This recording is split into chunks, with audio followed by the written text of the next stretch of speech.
to Relationships at Work, the leadership mindset guide to creating a workplace we love. I'm your host, Russel Lolacher.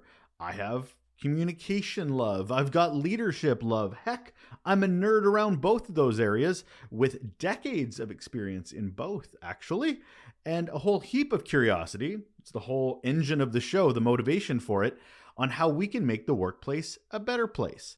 If you're a leader trying to understand and improve your impact on work culture and the employee experience, well, you found yourself in the right place. Every week on the show, I talk with a local or global leader on topics that are here to help us improve that workplace that we attend a lot of our time. We've tackled so many topics, which you kind of do after 110 plus episodes.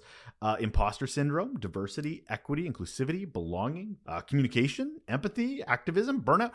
I run out of breath more than I run out of topics. And there's so many different ways you can approach a lot of these topics, and we've dug into them with some pretty hefty minds. I encourage you to check them out. We keep adding every week. And now as an added bonus, like this episode you're listening to here, I'll be sharing an additional episode pulled from the pages of our weekly Raw Note newsletter, which you can still subscribe to. This little mini episode is a quick and valuable bit of information on top of our regular show. So the Raw Note I'm passing on to you this week, well, it's the third entry in our 7 Deadly Sins of a Leadership Ecosystem series. Thank you for joining us for this. What we're talking about is enter the curiosity void. I've said it before, I'm going to say it again, and I say it one more time. I'm not worried about bad leaders. I'm not. I'm worried about leadership ecosystems that allow and perpetuate them. So welcome to my third Raw Note in this series on the 7 Deadly Sins of an Ecosystem that allows such toxic environments. You know, these practices are rarely intentional. It would be really evil if they were intentional, but they're no less effective. So as I highlight them, as I go in and demonstrate what it actually looks like, I'm also going to be sharing the things we can do to make sure they don't happen in our organizations. I've talked about being too busy. I've talked about fearing conflict. And number 3 is the curiosity void. How can we address problems we aren't aware of? Or only make the effort to show surface level interest in? Curiosity is a good leader's greatest superpower. It's not using that power that leads to bad leaders being allowed to exist and continue. So how powerful is curiosity? Well, let's do a fun little exercise, just as an example, okay? We're going to look at curiosity around a topic, employee retention. We'll pick that. Okay. So follow me here. You're going to start with an easy question. What is our employee retention rate this year? Go to your HR division. They probably have these numbers if they're keeping track of them, and my goodness, I sure hope they are. And then that should lead to a lot more curiosity. What's been the trend in employee retention for the last 5 years? Where are the business areas or roles that we are losing the most staff? What are some of the trends of our exit interviews that we're doing with those staff that are leaving? Why do employees keep leaving that one manager? And what are we doing about it? If most people are leaving a particular role, how are we failing them in being successful in that role? What is my role as a leader in these issues? How am I contributing through my actions or inactions? Fun exercise, huh? I just asked what? 7 questions? 8 questions? And I got a lot of information that I'm sure I could put really actionable insights around. Curiosity thing, it's important. As leaders, it's on us. It's on us to flex our inquisitiveness beyond the obvious and not so obvious.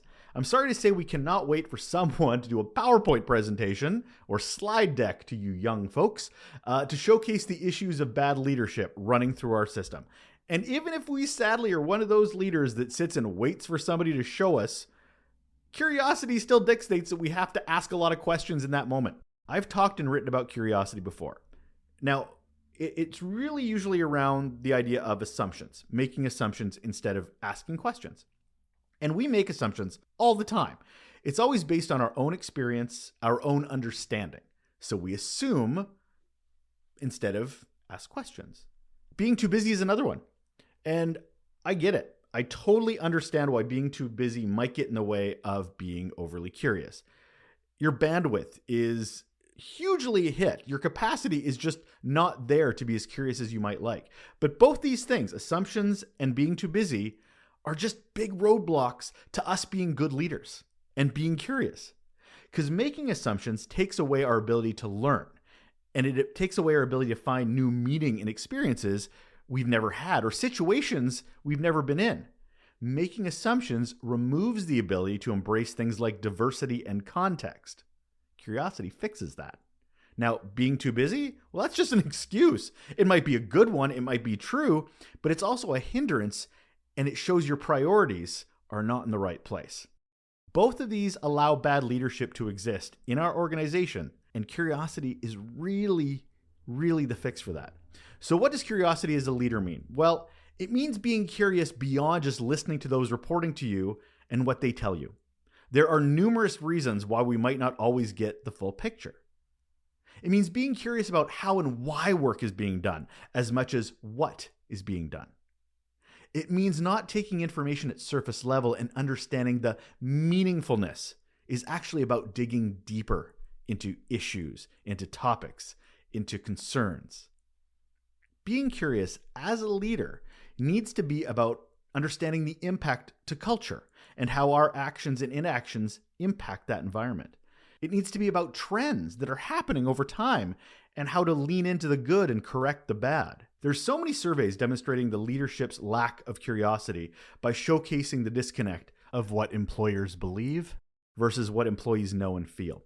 Check out Harvard Business Review, Global Workplace Report, SHRM. Those are just a few to name. I actually highlighted this gap in a keynote presentation I did, and an executive challenged me and said I must be wrong. They made an assumption based on their own environment, their own experience. They weren't curious at all.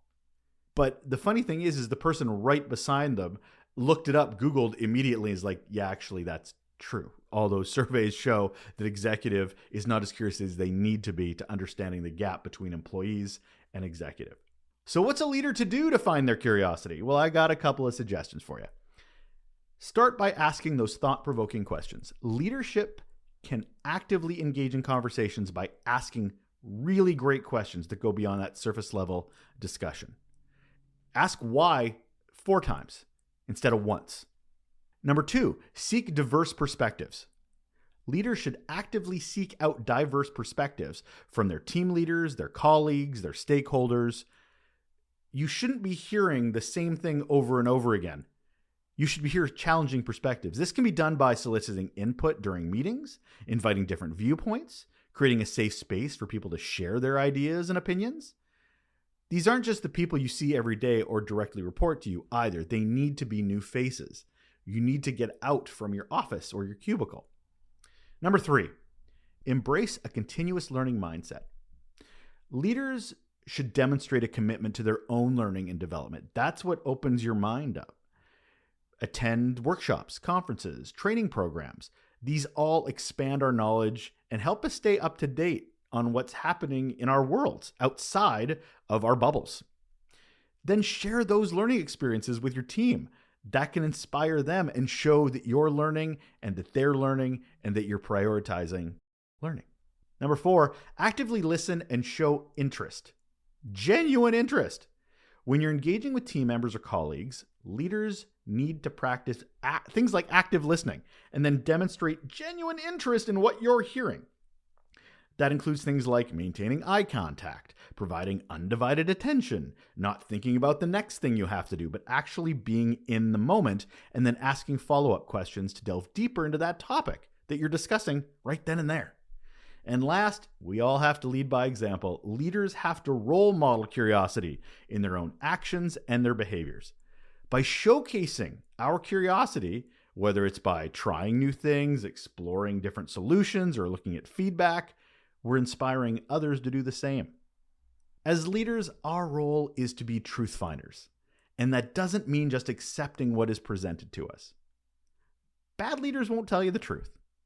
And friends of those bad leaders will just cover up for the bad leaders by not shedding light on the real issues. Or maybe there's so much lack of psychological safety, it's better to just not say anything to leaders that actually can make change, like you and I, so they don't say anything. But it's up to us as leaders to get really curious, to get to the true meaning of situations by asking questions, listening to those answers, learning, and acting. Your team and your organization will be much healthier for it. And all we have to do is start by asking a few questions. And that'll do it. That will do it for another episode of Relationships at Work, a raw note version. Thank you for listening to the third in our series of the 7 deadly sins of a leadership ecosystem. We have to do everything we can to address bad leaders. And I hope you're pulling something from this, some value. I really appreciate your time in joining me on my journey of learning. And if you ever have a moment or a thought to perhaps sharing these episodes with someone else, I couldn't appreciate it more. Whether it's an email, text message, just casual conversation. Hey, have you heard the latest on relationships at work? Not so bad. Anyway, really appreciate it. Helps the show grow, and couldn't mean more to me. Thank you so much. Take care.